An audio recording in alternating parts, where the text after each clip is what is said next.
Waking up, fire in the soul, shots on the screen, taking full control. London session calling, the volume is high. Watching the candles, reaching for the sky.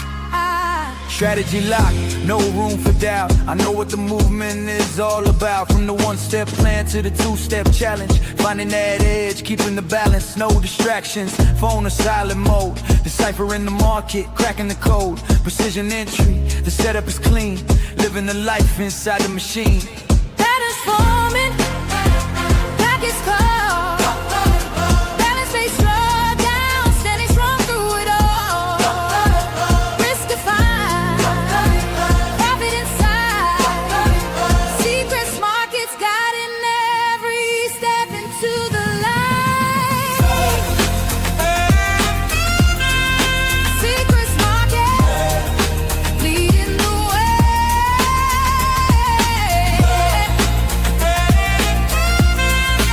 Making a move every single day. Charts in the vision, strategies align with every trade. Our future is defined. Charts in the vision, strategies align with every trade. Our future is defined. Let's talk execution, let's talk speed.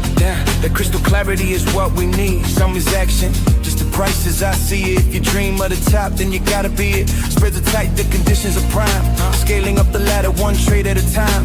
Global access, yeah, we worldwide. We're the brokerage back firm, right by your side. It's not a gamble, it's a calculated risk. Reviewing the data, checking the list. Green on the screen, yeah, the feeling is grand. The power of the market in the palm of your hand. Master of the pulse, heart rate steady. When the window opens, I'm already ready. No revenge trading, no chasing the red. Following the logic, the plan in my head. The market is a mirror, it shows who you are. Trading like a pro, reaching for a star. Seacrest is the vessel, the compass is true. Breaking every barrier, breaking on through. Discipline and patience, the tools of the trade. This is how a lasting legacy is made.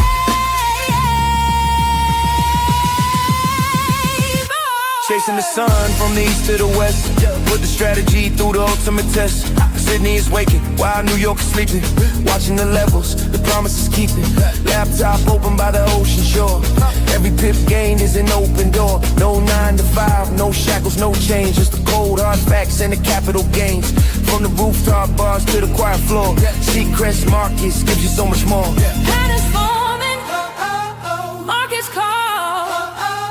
Balance based drawdown, standing strong through it all.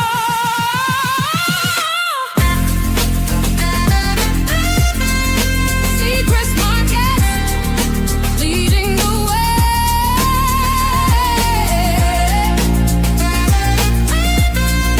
Making the move every single day. Charts in the vision, strategies align with every trade. Our future is defined. Charts in the vision, strategies align with every trade. Our future is defined. Then the lights let the candles glow. Watching the Fibonacci start to show. Resistance turning into support. This is the craft, this is the sport. Back tasting nights in the early mornings. Heat in the trends and the volume warnings. It's a chess game played on a digital board. Striking the keys, striking the chord. Elite mentality, top tier tech. Seacrest provides the ultimate check. MT5 or match trader speed. Technology serving the traders' need. Daily limit set, max allocation. Building up capital, pure dedication. It's more than the payout, it's more than the gain. It's the freedom we build, breaking the chain. From the first deposit to the maxed out account, watching the influence and impact mount. We're the new era, the elite on the screen. Navigating depths where the giants are seen. Seacrest the name, the gold standard inside. Turning every vision into brilliant light. It's a mindset, Keep grinding, it's a lifestyle. keep crushing. We own the vision. We are the flow. Good morning, everybody. Live stream Friday, 30th of January 2026, the final day of January this year, heading over into February. And what a wild day we had in the markets yesterday. Absolute stark reality, a lot of volatility, indexes coming off, gold coming off, and pretty much certain stocks experienced their worst day since 2020. If you take a look at Microsoft, which we will do, it plummeted over 10%, which was its largest daily drop in 6 years. So we can discuss about the concerns if we need to, the deceleration of the cloud growth, which we mentioned the previous day, which was missed by 1% in terms of their earnings. But what a day. What a day. We saw brokers halt trading in gold. We saw brokers increase their spreads, prop firms following suit, prop firms increasing their margins, brokers increasing their margins. And what a wild day. Wild day. There was even chatter. There was even chatter of brokers looking at how to expand their spread in indices. And I've seen then we're talking the big boys. We're not talking the smaller companies. We're talking the big boys. But yeah, what a wild day. How did everyone trade yesterday? Did everyone get it in? And how was everyone's day in general? Markets are great. Investing and trading is boring, but markets are great. What a wild ride. I feel like I experienced today in Tommy Norris's shoes from Landman. Good morning, Anthony. Good to see you here again. David, good morning. Looks like there's a few of you across the streams, I can see. Facebook, YouTube, X. It's nice to see. All right, so very quickly, we've had a quick rundown of the way the markets are, but we saw relentless gains, right? We saw gold trading to the upside. We saw a lot of continuations, a lot of weak hands continuing to trade for the upside in gold. And we were talking about the blow-offs on the rounded tops within the indices, within gold, potentially within silver. I know that we were talking about the ratio between silver and gold and the expectation that if gold is going to remain around that $5,500 level and silver, it was trading at around 117 at the time, it suggests that silver had an upside of an extra $20, which is 137 and change. So obviously that huge move to the downside, gold wiped out about, let me just check my notes, gold wiped out $150 in a single hour.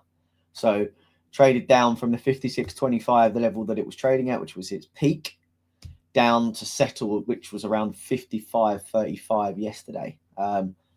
Obviously, silver followed suit because it's highly correlated. Silver was trading at 117. It traded up to 121.75, and then it crashed 12%. So when it dropped 12%, it went down to about $107. So that ratio between gold to silver is now back above or back towards that 50-1 level. Yeah, we all were, and brokers were as well. So what brokers would have been seeing is the overextensions and the ATRs and the median moves. And then they would have been taken into consideration that move to look at. Brokers would have been hit hard if they're managing B books, right? If they're creating their own markets and they're actually managing B book. And they would have been hitting heavy losses. So they look for a correction. And when they look for a correction, they factor in that traders will be massively over-levered. They'll be looking for a significant pullback. And then they'll make pretty much all of their money back and some. They would have made some significant profits on a pullback. Doesn't necessarily mean that singular pullback that we saw yesterday across the instruments. However, you'll then see brokers not really managing and nursing their losses. I'll just be talking about how much they made from the pullback. And, that's the ebbs and the flows of the way pretty much these brokers roll.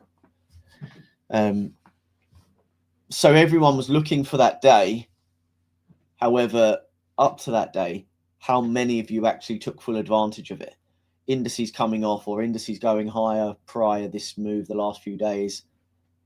gold trading all the way from 2018, 2019, from $1,700, $1,800 all the way up to nearly 6,000, right? 5,600, just crazy. And I said this only earlier this week in the live stream. Now that we've hit 5,500, we're not bothered. We're hitting 5,600, and that was the target. 56 and a quarter came in, and we tapped out. And I'm not saying that I can call those levels all of the time, but it's based on market experience and market intuition. And when you're hitting 5,500 and we've kept that level, no one cares about it anymore. We're now looking at $5,600, which we hit, and we failed. You know, we saw that huge violent reversal, which we'll break down.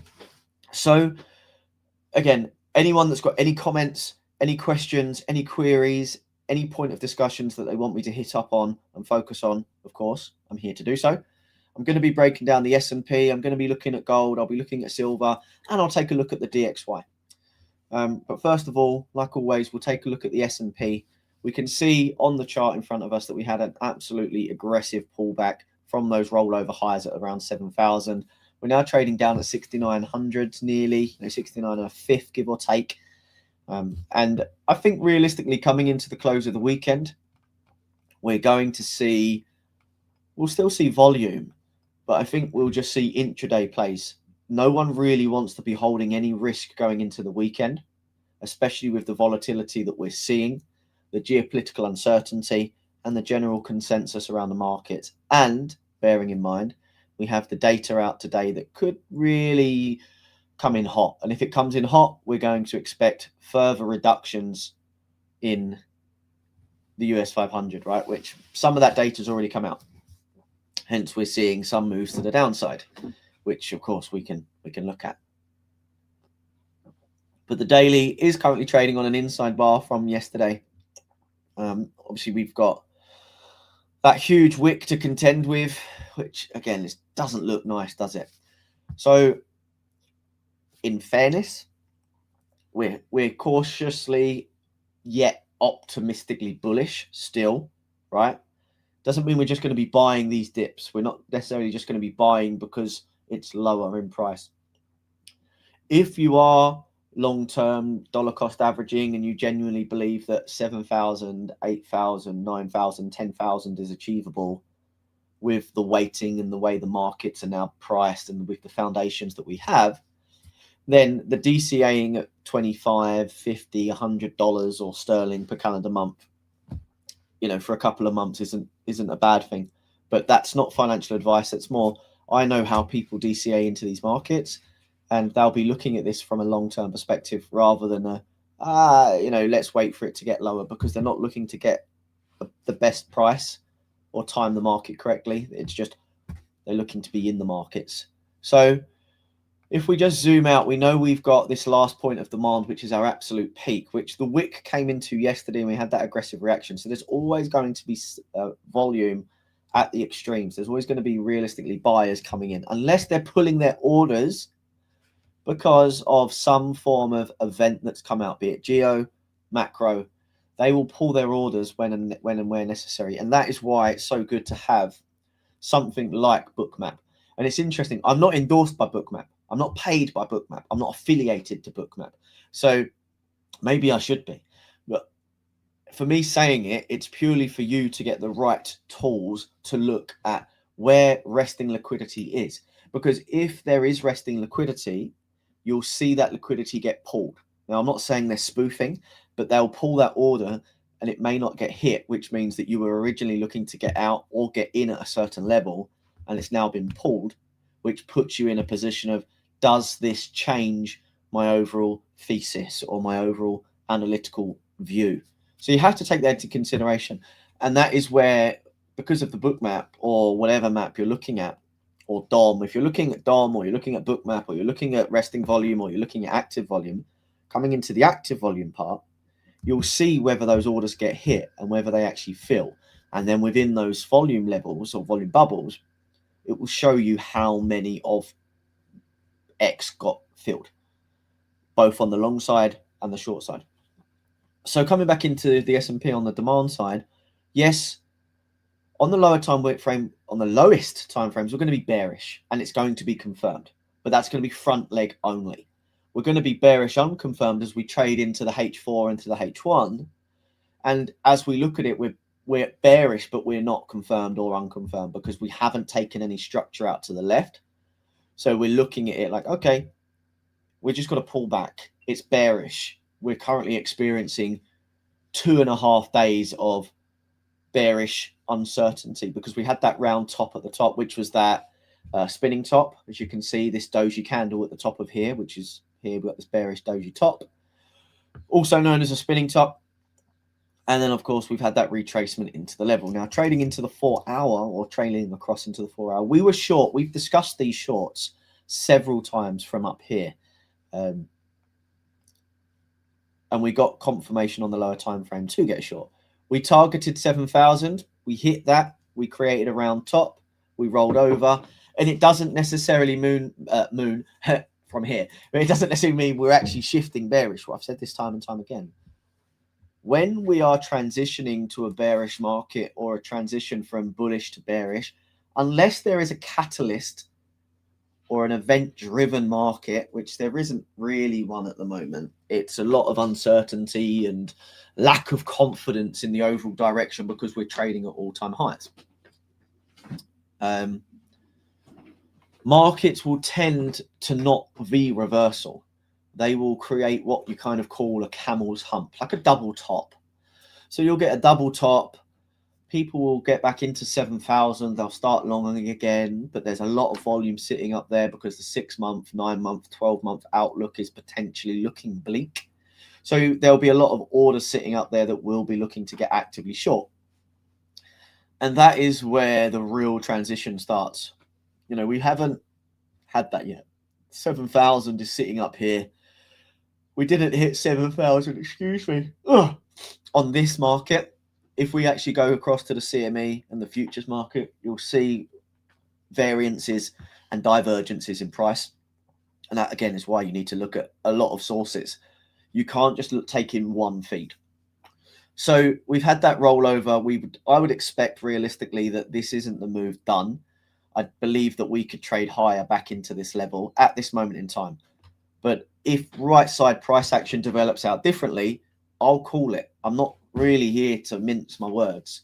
At the moment, we're bearish, unconfirmed. On the lower time frames, we are bearish. But overall, on the higher time frames, we're still bullish. So I still expect retraces lower, better pricing, better balance weighting, and we can start to look for longs again at this moment in time. And that is it.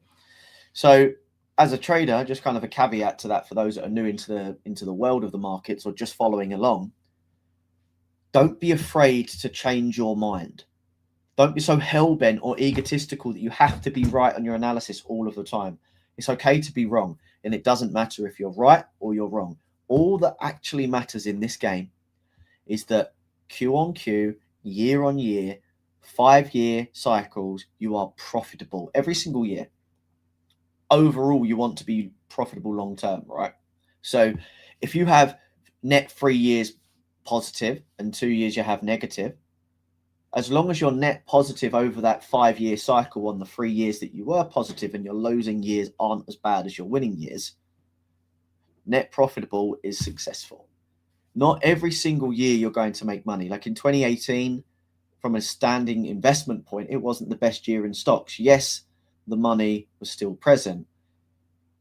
But when it came into 2021, 2022, 2023, 2024, 2025, very easy markets from an investor standpoint. Trading this year so far, in all fairness, January has been an exceptional year. If you're not necessarily a swing trader, there's been a lot of opportunities. There's still opportunities in the swings.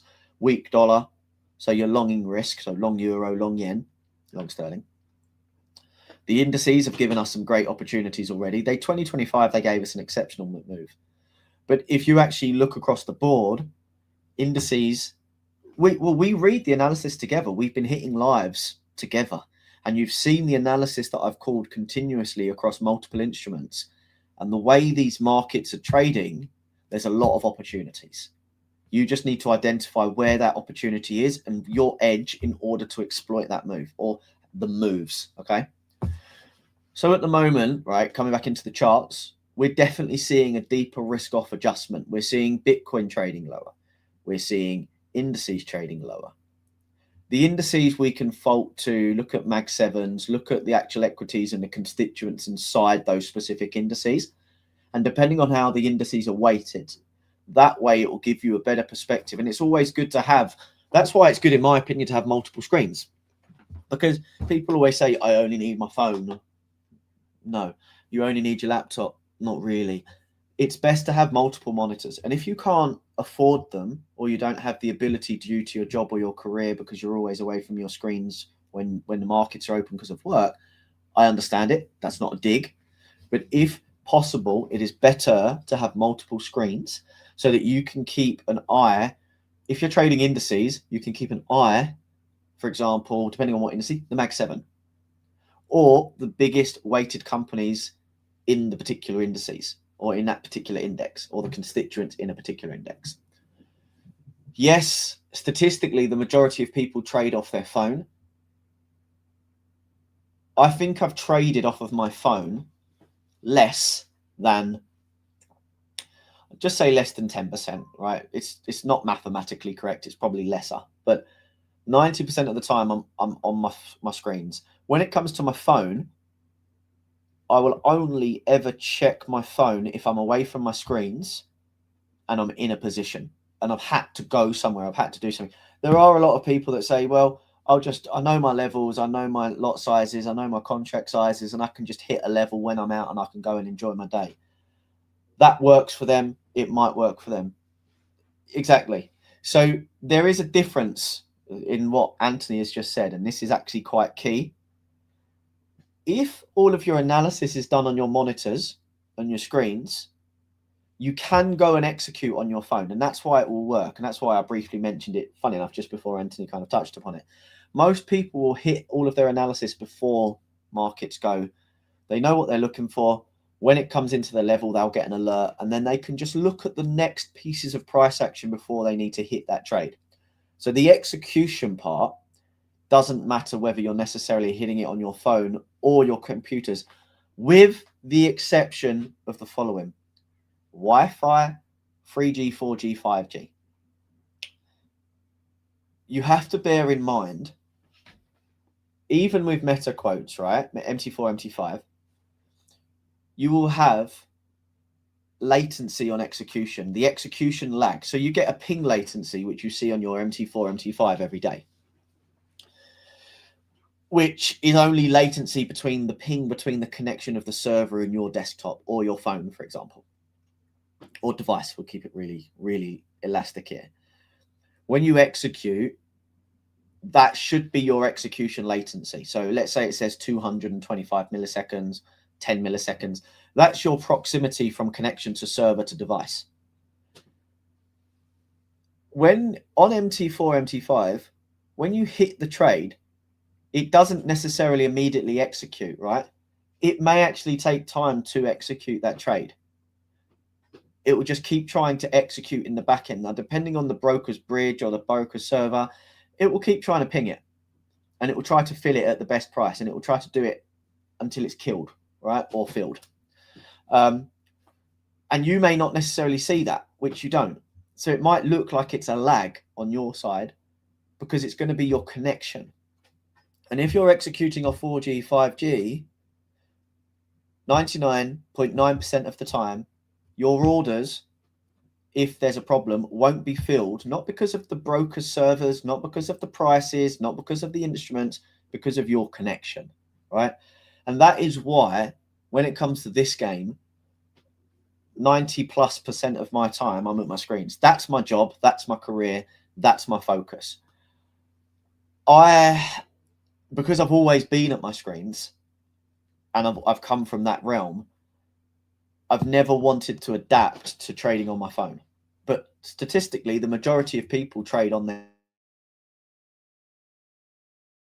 phones. Like when I see 80 to 90% of people trade on their phones, at least from an execution standpoint. Is that directly correlated to the failure of traders? Not really, but could it be hindering a big percentage of traders?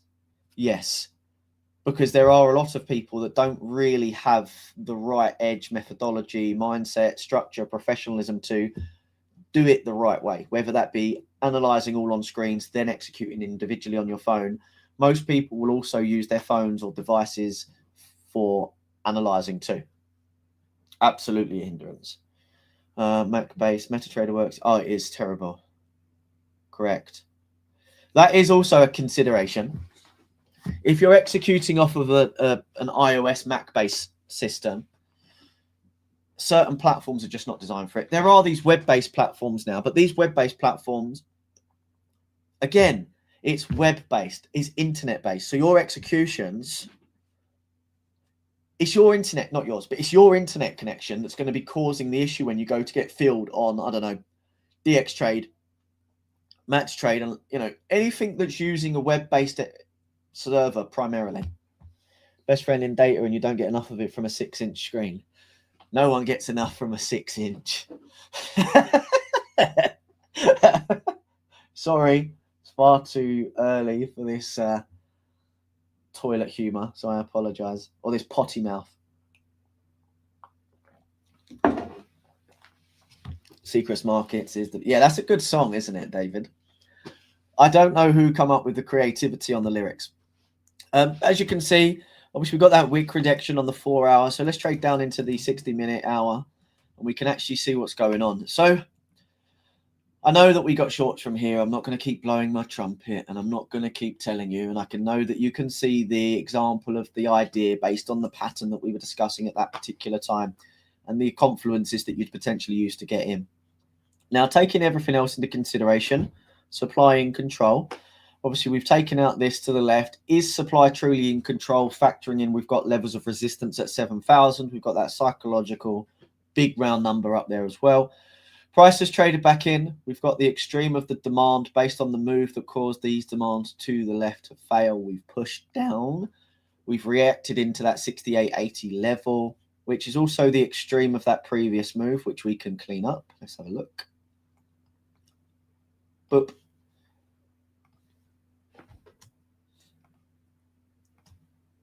We got this, so you can see prices come right into the extreme of the move. We've reacted and respected that level for now, but what we haven't done is this.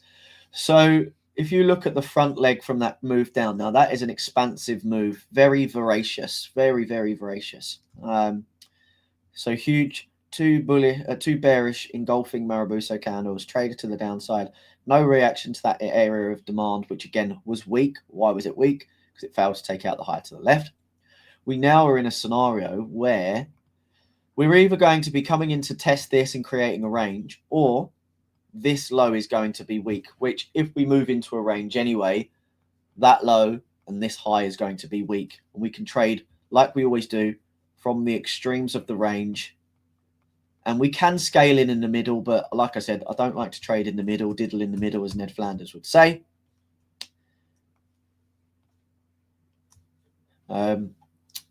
So this level is weak. So the expectation at the moment is for prices to trade lower. So indices could be looking at building a lower high. Once this level breaks, that will be determined and confirmed as a lower high. We might then obviously get a lower low, another lower high, and then we could look for shorts. I'm not saying that that's going to happen. So that's how it looks at the moment, right? But if we start to base inside this area of demand, create a range, we could then start to build up. So if you haven't read Wyckoff methodology, that is pretty much the accumulation phase that we'd be looking for. And then look at how the market develops out from that accumulation phase. We'll have to jump over the creek, and then of course we'll have that expansive move to the upside. That's how it looks at the moment. The other consideration on this lower high is that we broke support, which is now turned resistant. We haven't actually come in to the extreme of this move. We've got some liquidity here. So this could, again, we could build out that range. This demand here, this area of support could hold. This area of resistance that isn't confirmed yet could just be deemed as a weak high, like it is going to be within a range. This could be used as some form of weak liquidity high. And we trade into 69.90, 7,000s again, and we reload on those shorts. Now, the reason that is because markets aren't going to, like I said, touched upon, markets aren't going to create a V reversal unless there's some event-driven market. What we're realistically going to see is buyers are trapped in this market right now. Buyers that got long about 7,000 are sitting or nursing losses on their book. They're going to want to continue buying, and they're going to want other people to buy to get them out of their positions. But the short, the people that are short from 7,000, they're going to want these buyers to get out so that they can drive the prices lower. They want their shorts to win. So a lot of people right now are triggered, whether they're triggered on a short, whether they're triggered in a long, stocks are getting hit. Now, if people were continuing to get short on that second Maruboso candle with the expectations for price to trade deeper into the 6,000 level, so 6,500, for example, just as a random number, they're underwater at the moment. Realistically, they may have even been stopped out because they were trading that second Maruboso candle. Their stop was above the high on that level, which would be about here, and they're absolutely screwed. But that being said, I also know people that would absolutely scalp the out of that particular level. Once we had that confirmation on that first Maruboso bearish candle, they would have hit that level and they would be out. They would have taken 5, 10 pips, 5, 10 points, whatever instrument you're trading, and they would have got out. They're out. You know, on the future side, they would have been looking for a couple of ticks, moving into a couple of points, and they would have been out. Right? It's the way it goes.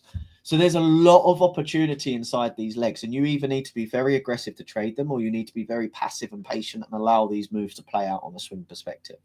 So I know there are many of you in this community and many of you that are listening that are one of those three, be it a scalp, an intra, or a position / swing. And that's okay. All edges work. They're just a lot harder or more refined or take more time. And of course, you need to understand your risk metrics, your Sharpe ratio, and really, you need to fall in love with data. You need to fall in love with maths. You need to fall in love with education again, if I'm honest. Okay, so let's go down into the lower time frame to really start to see how we could have taken advantage of the intraday price action and momentum. So obviously yesterday, again, look at where we're trading now. We are just trading above that M15 point of demand. If this is going to be a range, then that's the level that we could be looking for to come inside. So 68.70s to 68.95s.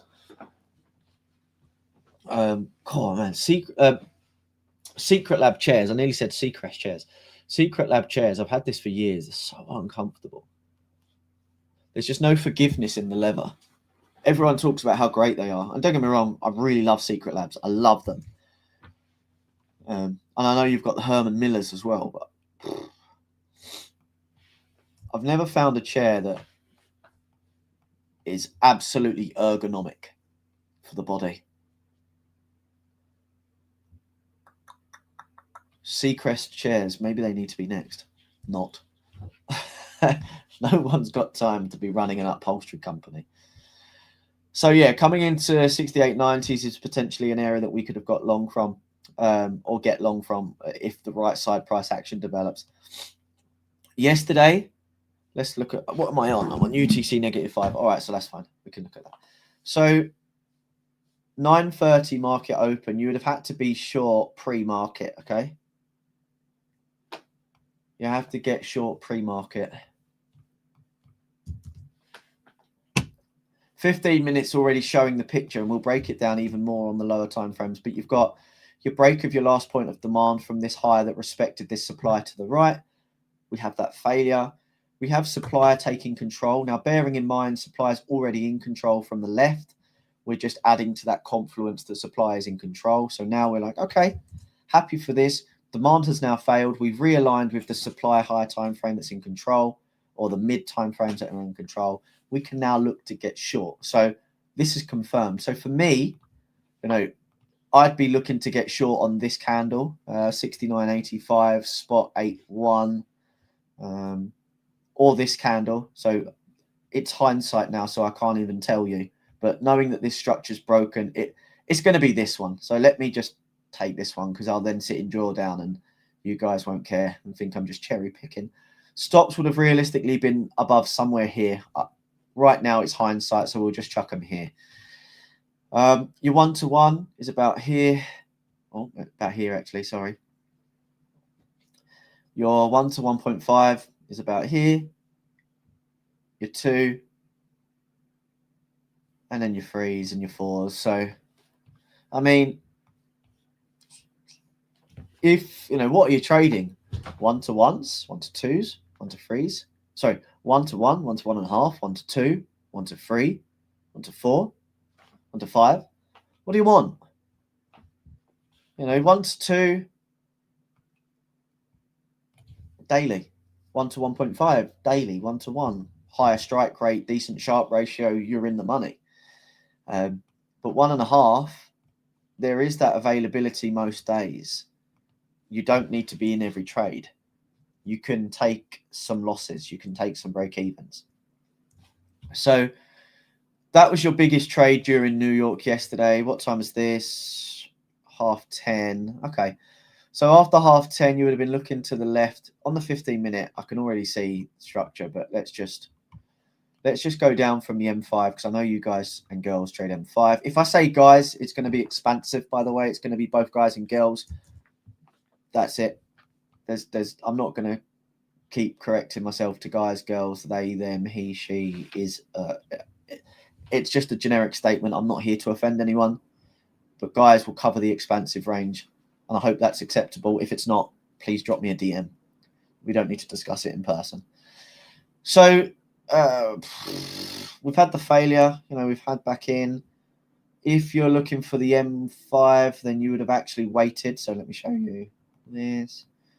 You would have waited to get in somewhere in here. You would have refined to here. You would have got in on this close. So, the M15 still got you in. The M5 gives you the M5 gives you the confluence and confirmation. But again, it doesn't matter where you get in. It matters where you get out.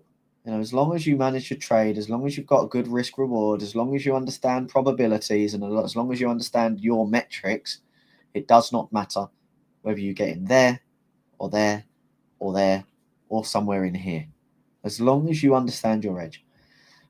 Coming into the mid-morning of the US, M5 starts to change. You then want to see the M5 demand hold, support actually taking control. So we've got that here. Like so. Again, if you now think we're going to pull back and you're not really worried about the shorts because we've sold the rumor, we're now buying the news. Because what as traders and investors you need to remember is if all of the data and the news is out, the worst has happened. The move has happened, okay? Unless there's any developing stories or other changes in events, the move's done. The move is out. And that is why I don't like trading news. I'll fade the news. I'll fade the move. And this isn't that scenario, but assume all this move was news. Just assume. Not dissume the restaurant. Assume the move. Assume this move was news. Spreads are wider. Volatility is higher. Traders have been chopped up trying to catch the news so they can swing their proverbial dick across social media with the money they've made, whilst they've also lost it in another account. Get my drift when I say that. Also, people have blown their accounts that are trying to be heroes. Rather than trying to be a hero, wait for the news to come out. Wait for the prop firm ranges, i.e. whether it's 1 minute either side, 2 minutes either side, 3 minutes either side, 5 minutes either side. Wait for that to clear. Trade the fade. Fade the news that came out. Look for an opportunity to fade it or trade it again, okay? So this is that scenario. So we've had that proverbial news, that theoretical, hypothetical news has come out. We're now fading it. We see a shift in character. The M5 on the front leg has actually changed. We're now bullish. We're now bullish and we're looking to trade higher. Bearish is no longer available. We could now get in this, right? So, okay, we're in this. We could look for a long from somewhere inside here. We could hold our level of risk underneath here. We could be targeting this for a 2.5 hour if we want to. But again, coming back to the basics, 1-to-1, 1 to 1.5.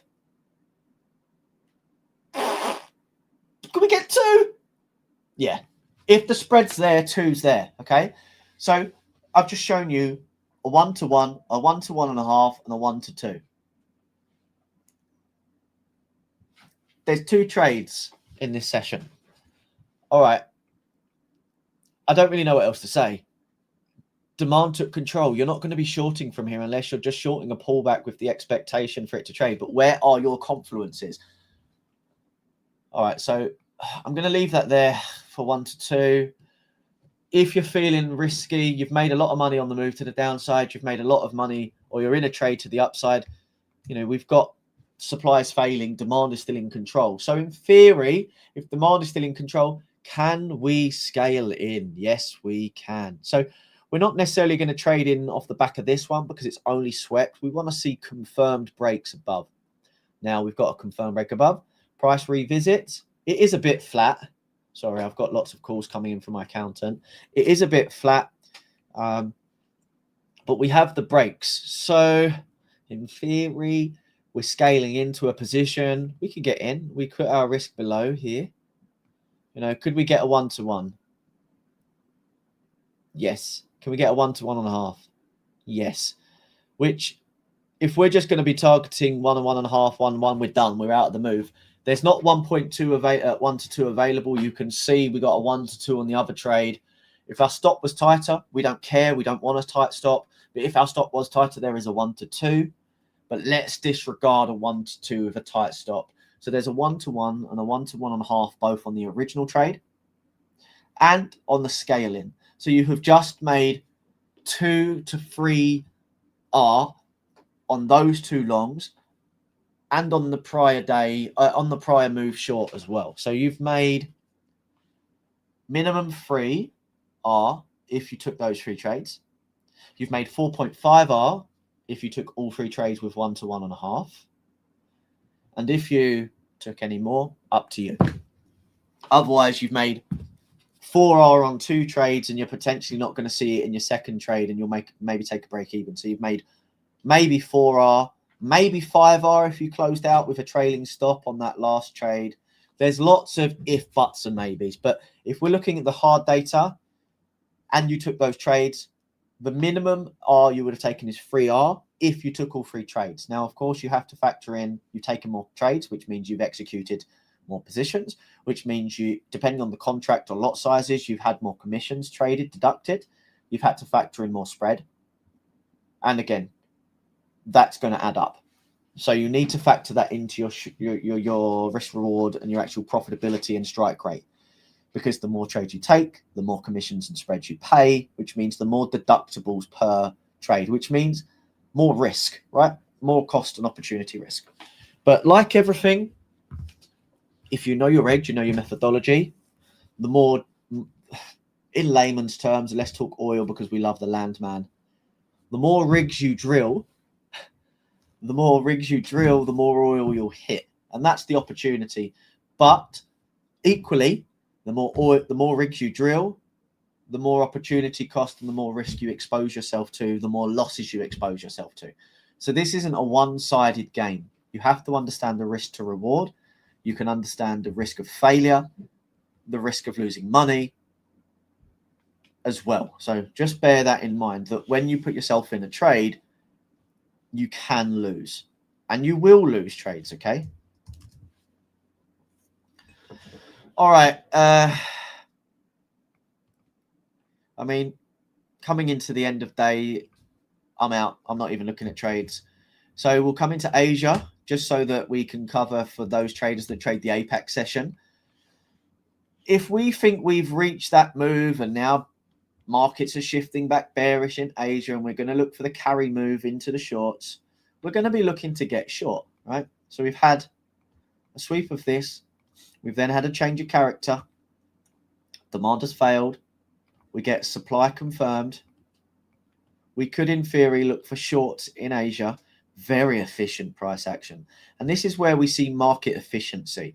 During European and New York sessions, you rarely see what we class as efficiency because of the volume and the volatility that trades in the market. But during Asia, because the volume is lesser, we have a more efficient market. So somewhat EMH comes into play, right?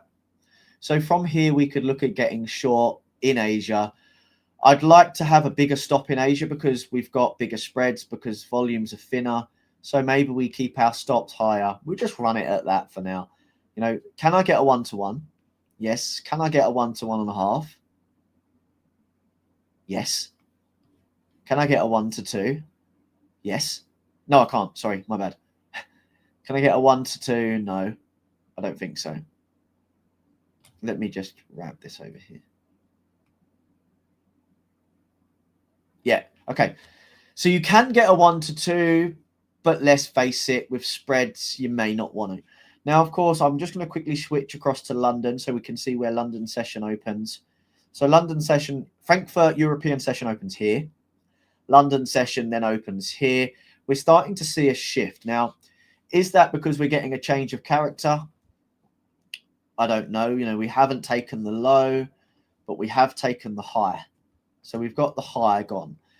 We would need to see demand respected here if that's going to be conservative. And then we do need to see supply failure again. And then we need to see demand hold. When that demand holds, I'm just giving you a thesis here, I may look to be getting long after we've had that reaction. Not during, not before. But, oops, sorry. I don't like to go back like that because I don't know what instrument I've jumped to. See, I've jumped down one. Okay, that's fine. So I can go back up one. If this is just a sweep to the upside, price does want lower because we're looking at targeting that 6,800 extreme level that I've got mapped out here, then, you know, I don't think that is the real demand. I think that's going to fail. But again, that is because at the moment, the low hasn't failed. The demand has, which means the supply was weak. If this is actually going to be acting as a sweep or some form of liquidity or a false breakout, and we're actually going to trade to the downside, I want confirmation that's going to happen. I want confirmation that demand is going to hold. If it doesn't hold, I'm not bothered. We'll just keep market short and we'll wait for an opportunity to get long. I don't like shorting indices, but again, when there is an intraday opportunity to get short, you're going to take it. You're foolish not to try and take intraday opportunities if the probabilistic edge adds up. Your front testing, your back testing, your sharp ratio, your strike rate, your RR is all there. You know, you can't, on an intraday basis, you can't fault that. So S&P 500, we've got a bullish break to the upside, but we haven't come off of any point of structure at this moment in time. So let's wait and see. Does demand hold? Does demand fail? And price trades lower. Coming into gold, which was the big boy yesterday, I can't believe it. You know, we're now trading under 5,000, for goodness sake. What a move. You know, what an absolute move. So I hope you didn't get caught with your pants down.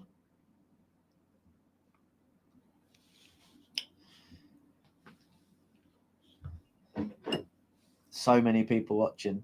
Yeah, we need more. I want to see 500 to 1,000 people on these streams daily. Maybe I'll have to start doing a New York stream because of it, because I think there's more volume in New York. Like, look at that move.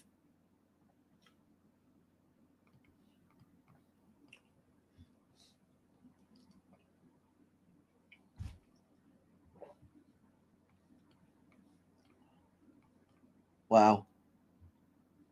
I mean, I'm still cautiously bullish. The issue we've got now is we're below $5,000.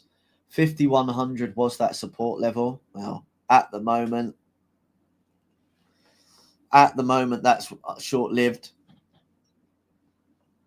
If we want to see a moonshot again, if we want to travel to Mars or the moon like Elon Musk, then we need to start basing on the right in order to get long. But at the moment, if anyone's long from 5,000 or above, you're underwater, massively underwater. And gold, like I said it yesterday and many times before, gold will rip your face off. It is like the Dow, the Widowmaker. People don't understand contract sizing in gold. People don't understand contract pricing in gold. And I did a test the other day on the second month within a futures contract. And it's funny because I wanted to test out whether certain platforms, even when there's no market or no volume, whether they, one, allow you to execute and get filled, and two, if there's no market and no volume, how do they allow you to get filled? And three, if you've not got enough margin in your account, how are they allowing you to get filled? Which, to confirm, they do. If you've got, and this is where it's really funny, you need to be careful of this. If you're trading on futures in a systematic environment, even if you've got no margin, you will still get filled. So look at gold. If you get filled on gold, 2 contracts, your margin for normal contracts would be, I don't know, $54,000 roughly on 2 contracts. So $1, one contract is about 22, just under 22,000. Sorry, a bit more than that. No, it can't be 50. It has to be 40. 21, 25, 27. Yeah, your margin is 54,000 on 2 contracts. Sorry, that's where my maths got wrong. Yeah, it does. It does. 46.50. That's where that, for me, I see 4,500 coming in play. You know, 4,500 is here, which I see coming in play. I know that we've got these levels about 46.50, but just based on this last pullback before that move, I've definitely got the 4,500s in play. And it doesn't look like it wants to stop. It's mental. So yeah, gold is a widowmaker. But coming back to that, the systematic, they'll still let you open the trade because they run it on risk per position. And even if there's no volume in the market, you'll still get filled. And that is dodgy. That's dodgy. So just be careful. Just be careful, please. But on CFDs, if you've not got enough margin, you won't get filled. Okay? That's the way it goes. So, I mean, there's not much more to tell. You know, we're bearish on the big time frames. We've got this massive pullback.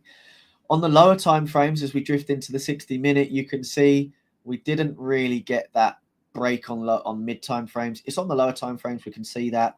We then get the break. It comes back to retest that prior area of support within this range. You know, you've got this level here. You've got this level here. We've come back to retest. It doesn't quite hit it. So just be cautious on that level if you were shorting. But on the lower time frames, it will make complete sense. You'll get the buy for sell inside these candles. And we get the failure. You know, we've got a bearish confirmed now. Coming down into the M15, you will just get clearer and clearer and clearer.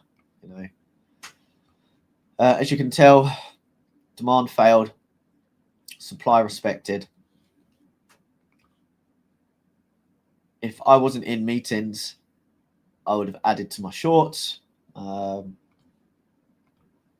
Stops above the highs. Again, structurally, it's a target that will be hit. But if you're looking to place your stop, you need to place it at an area where you could be wrong. So, you know, placing it somewhere up here is fine. Do you get a 1-to-1? I know we do. Do you get a 1 to 1.5? Yes. Do you get a 2? Yes. Do you get a 3? Right. So every idea that we've spoke about, every idea that I've spoke about, you've got the ability to get a 1-to-1, a 1 to 1.5, and a 1 to 2. But the higher you go from 1 to 2, your strike rate will decrease. Your Sharpe ratio needs to be obviously higher, and your risk reward needs to be on point. You need to make sure that you're hitting trades all of the time. And if you're not bothered about a low strike, that's okay. You know, Paul Tudor Jones had a 20% strike rate, but he had an average of 1 to 5. But he also didn't trade indices or FX. They traded equities. Complete difference. In equities, my RR is a lot higher, but I'm holding positions because I'm a position investor on stocks and shares. With indices, I'm an intraday trader. With metals, with other instruments, I'm a day trader. So when it comes to if I am trading FX, I have to be aware it's a mean reverting instrument. So I have to be in and out.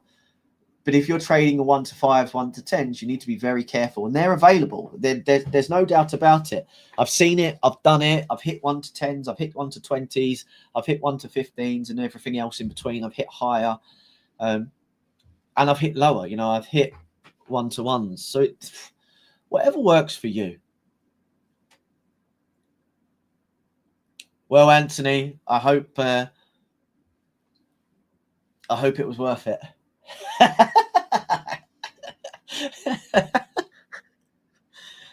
Oh, that's an expensive swimming lesson, Anthony. But knowing you, it was already expensive anyway. And you've probably bought the facilities. Turn my attention to EU and GU for a bit of a fallout. Always, mate, it's only money. Well done. Well said. And I know you've made enough of it, Anthony. Okay, so sell off in gold. Fantastic move. Fantastic move. Whether you're a trader or a prop firm or a broker, that's a fantastic move, right? You have to appreciate the markets. And this is something that I always say, and it's the art of language. I don't love trading or investing. I love financial markets. Okay, very cliche, but everyone always says I love trading. You know, and that is just, from a broker and a prop firm's perspective, that's music to our ears. We love you trading. The more you trade, the more people make. The more brokers make, the more prop firms make. So just bear that in mind. And, you know, that's speaking from a broker. Trade all you want, you know, if you love trading, but just think about your language. I love trading. It means an emotional bias that you actively need to trade and facilitate moves in the market daily. Whereas being in love with the financial markets means that you execute according to your edge and your plan, and you don't need to be in a trade all of the time. And it is only money. As long as you make it, it doesn't matter. And how you make it obviously matters. Traders, we don't really, you know, what we do outside of the markets is where maybe we make a decent move into the society, but we don't really contribute anything. You know, we're not saving lives. We're not saving humanity. We're not saving the world. We're executing the financial markets, whether they go long, short, and we're exploiting that. And we take money from one of the hardest games in the world. As Dante and many other people say about getting pregnant, you might only get pregnant once, but how many times did you try? And that's the clean version. So obviously from that pullback, okay, we are short. Nothing here. Obviously on the lower time frame, you've got the buy to sell demand that's failed, which has then obviously created this demand that has, you know, been respected. But are you trusting that for a pullback into this, or are you just looking to see if demand is going to pull us back into something inside this range? I don't know. That could be. It didn't happen. What then happened? Market then fell over. You could start to look for shorts from somewhere in this middle of this leg, but is there enough? Are you still in that previous move? Are you going to scale in or take a new risk? What time is it? It's 17 minutes past 1 in Asia. It's not 7. Yeah, it's 17 minutes past 1 UK time. So we're in Asia still. Up to you whether you take it. You know, there's a 1 to 1. Is there a 1 to 1.5? Yes. Is there a 1 to 2? Yes. 1 to 1, 1 to 1.5, 1.2. See you later, Anthony. Enjoy the gym. Thanks, mate. Well, a lot of experience inside these brains that I try to talk about. So, again, 1 to 1 and a 1 to 2 is available, and everything else in between is there. Up to you what you're taking. If you're looking for a 1 to 5 on that previous move, and this current move, then maybe that's available, but I don't know. No, it's not. So, you know, there's your edge. You 1 to 1, 1 to 1, and then just figure out how to get in. Break it down, go backwards, work out how to get in, look at structure, look at momentum, look at different confluences, be it MACD, RSI, Bollinger Band, Ishimoku clouds, patterns, candlesticks, Heroku, not Heroku, Heikinashi, Heroku, something I got an email from this morning. Heikinashi, they're all the things that will help you build your confidence and your confluence to get involved.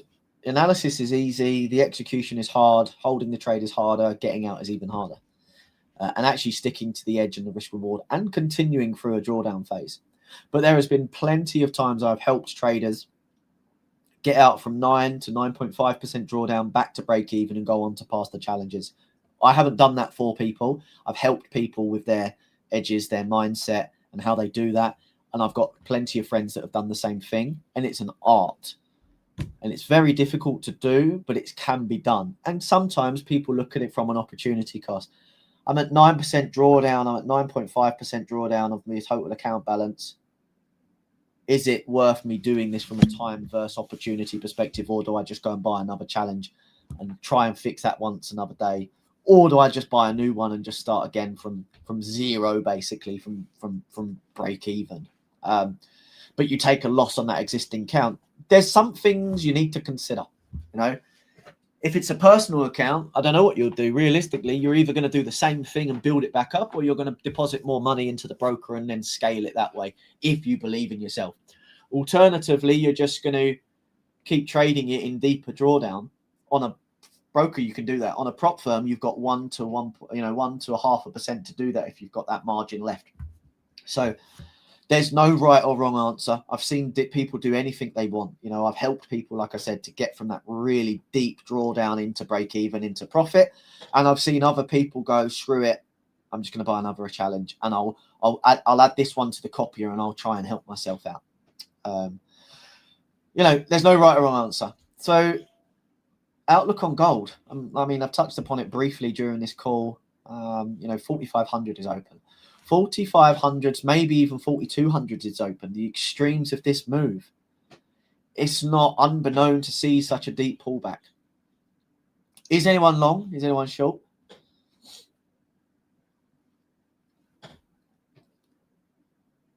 Hardest way to make an easy living, yeah. Have a great day. Agreed. Agreed.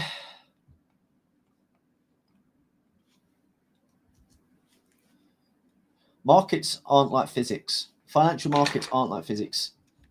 There are arguments that trading and investing in the financial markets is harder than learning physics. That's for the physicists out there. If they want to argue that point, and I'm happy to accept that debate. I'm agnostic to it. I believe they're both extremely difficult. The difference is physics will have a certain outcome. The markets don't necessarily. They adapt, they evolve, whereas physics doesn't always. That's going to be a can of worms I've just opened, I think. All right, so next week, what do we have? Non-farm payrolls. Obviously, following on from strong GDP, which is 4.2%. We need to see labour markets resilience to see whether the Fed will remain determined to hold rates through Q1. Donald Trump has announced that he's potentially going to announce the successor for the next federal chair next week as well. There is speculation that it's a gentleman by the name of Kevin, not Warner, Kevin Warsh. Unfortunately, I'm not going to be the next Fed chair. He is perceived as quite hawkish. He's, the front runner triggered, which obviously that can, the front runner triggered spiking yields, which let's wait and see. There's a lot of tensions in the Middle East, which drove oil to $66.50 a barrel, which is great for the oil producers, plus 10% over two sessions. Obviously, Iran has now joined the maritime drills with Russia and China in the Strait of Hormuz. So it's getting heated, getting very heated. A lot of signs of strength being shown across the world at the moment in time. Quite a scary place to be. I'm quite comfortable sitting in my office, working and trading. Not really sure how many years that's going to go on for.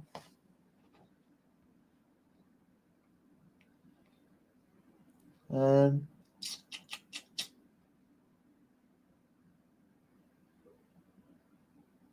we have a look at silver? Because obviously silver's dropped. Look at that. Wowzers. I need to get gold on this to. Oh, I thought I'd have it here.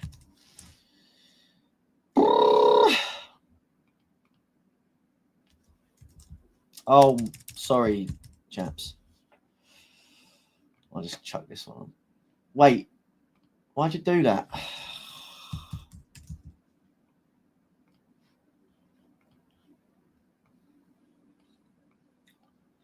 Highly correlated. Like I said, it's near 50 to 1 on the ratio now.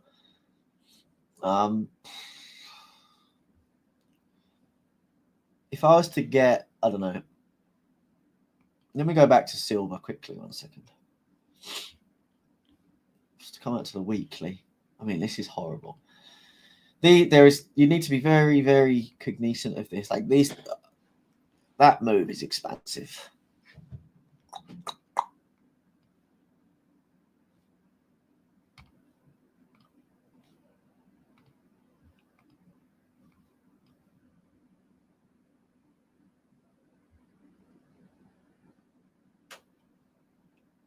Obviously, 95s is definitely a level that is being bought up. You can see that. Next level that realistic will be 91s. There's open opportunity for further downside. Now, if gold trades down to 4,500s, which is pretty much $1,000 from that peak, if not more, we could see silver back down, back down to $35, $40. Which is one hell of a move. I think it opens up 75s quite comfortably. 75s would be a target if I'm short. Let's say 78, just to keep it in the middle between 83 and 75s, just roughly. That's where I'd be looking. But that pretty much wraps it up, guys and girls. Any other questions or comments before the end of the session? Anything else you have to ask? As always, please, please, please like and retweet these streams, whether it's on Facebook, Twitter, YouTube, Instagram. Comment on them. Let us know what you're looking for from a feedback perspective. I want to know what you want to see. I want to know if you're liking it. I want to know if you value it. I want to know if you find there's a lot of valuable information coming from these streams and you're actually extracting some of that information, be it directly in your trading or educational or analytical perspectives. And please turn on your notifications so that you're aware of every single live stream that we host Monday through Friday, every day, hosted by none other than myself. And also let us know if you want more sessions. Do you want a session during New York? Let us know. But as always, happy Friday, safe trading, and as always, trade safe, trade smart, trade Seacrest, and I'll see you on Monday. Have a wicked weekend.